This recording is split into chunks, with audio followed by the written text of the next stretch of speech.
1980 ஹிட்டான கோழி கூவுது படம் இவர் இயக்கம். 1990 ஹிட்டான கரகாட்டக்காரன் இயக்கமும் இவர்தான். 1970களின் இறுதியில் துவங்கி பாடலாசிரியராக இவர் எழுதிய பாடல்கள் இன்றளவும் ரசிகர்களை கட்டி போடும் ரகம். இந்த பாடல்கள் எல்லாம் இவர்தான் எழுதினாரா என்பது தெரியாமலே ரசிகர்கள் கொண்டாடி தீர்ப்பதுதான் சோகத்திலும் பெரும் சோகம். கங்கை அமரன் எழுதிய பாடல்களில் சில இதோ.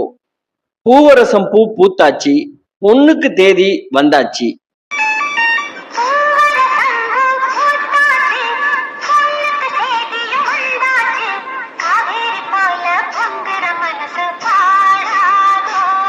நித்த நித்த நெல்லு சோறு, நெய் மணக்கும் கத்தரிக்காய்.